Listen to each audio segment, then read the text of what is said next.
Olá, pessoal. Então, hoje nós vamos falar da meta 18, tá? Essa meta 18, ela está na página 232 e a gente vai falar sobre a poluição da água e algumas experiências envolvendo água. Quando a gente fala em poluição, a gente está falando daquela contaminação que pode ser causada tanto por elementos físicos, químicos e biológicos, que são nocivos ou prejudiciais aos organismos, plantas e a todas as atividades humanas. Então, nessa imagem, a gente pode ver todo esse excesso de sujeira, de lixo, poluindo o ambiente.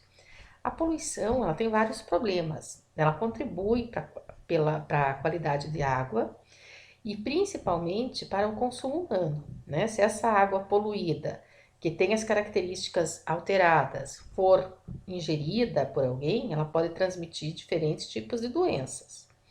E o principal causador dessas doenças são os micróbios, as bactérias, a sujeira que está presente nesses corpos d'água. Quando falamos em formas de poluição da água, a água ela pode ser poluída por diferentes fatores. Um deles é o chorume. Chorume é aquele descarte inadequado do lixo, principalmente de resíduos sólidos, que além de ele causar essa poluição ambiental, através da chuva, da própria decomposição do lixo, esses resíduos eles vão entrando nos lençóis freáticos. E a partir daí eles vão contaminando. Então eles se transformam, esse líquido escuro, essa decomposição do lixo, ele transforma-se num poluente grave que afeta o lençol freático, o lençol de água, e transmite essa poluição para todas as regiões por onde essa água for passando. Outros fatores, outras formas de poluição seriam o agrotóxico, os esgotos lançados a céu aberto, diretamente aqui nos corpos d'água, tanto de água de praia quanto de água doce, e o petróleo. Então, a gente sabe que ocorrem acidentes com embarcações, com navios petrolíferos, e esse despejo desse combustível no mar acaba subindo para a superfície, uma vez que o óleo é mais leve do que a água, menos denso, né? E aí ele fica depositado na superfície da água, contaminando animais, plantas, a vida marinha, comprometendo toda a vida aquática. Esse esgoto, que também é produzido pelas indústrias, ele vai provocar inúmeros problemas na natureza, porque ele carrega consigo água, fezes, urina, materiais químicos, né? E tudo isso descartado em ambientes aquáticos causam os mesmos problemas que foram citados aqui no petróleo: morte de vida, contaminação de animais, prejuízos às plantas, às algas que fazem a fotossíntese terrestre, né?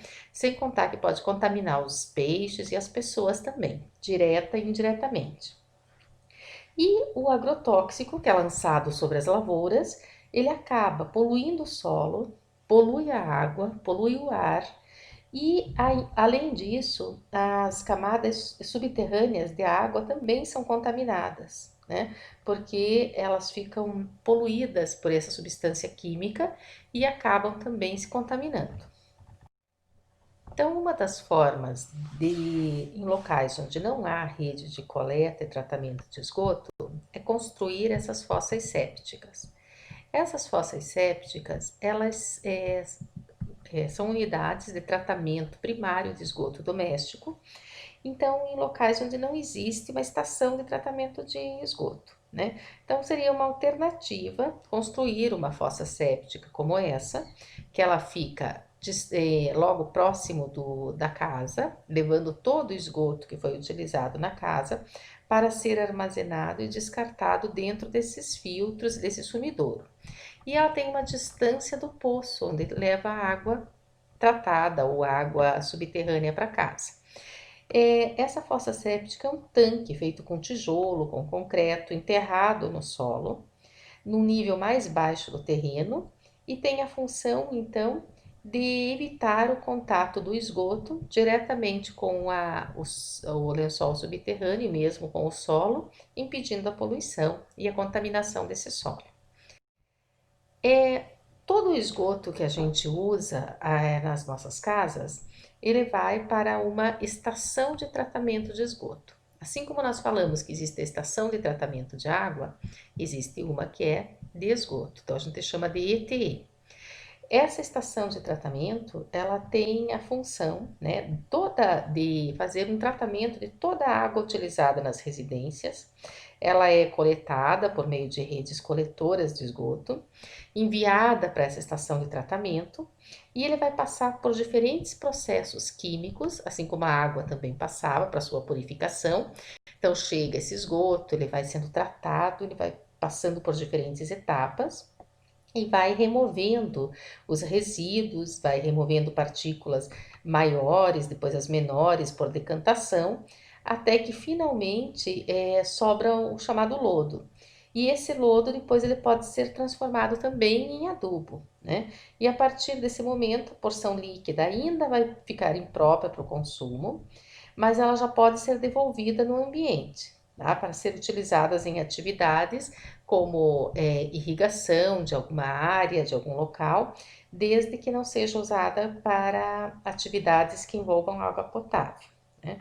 Porque ainda pode ser usada para limpeza de praças, para até mesmo colocar água nas praças, para que é uma água que a gente chama de água secundária ou águas cinzas, né? Que ainda precisaria de mais tratamentos para se tornar potável. E os alagamentos estão diretamente relacionados às doenças, porque uma vez que uma cidade esteja alagada, as pessoas andando nessa região podem se contaminar e contrair diferentes doenças, como algumas que a gente vai falar na aula, como a bactéria que causadora da leptospirose, tá? Então, fica como atividade para vocês realizarem uma experiência, onde você vai fazer a experiência de escrever o resultado no caderno, e fazer as atividades da página 242, 243 para conversarmos na aula online.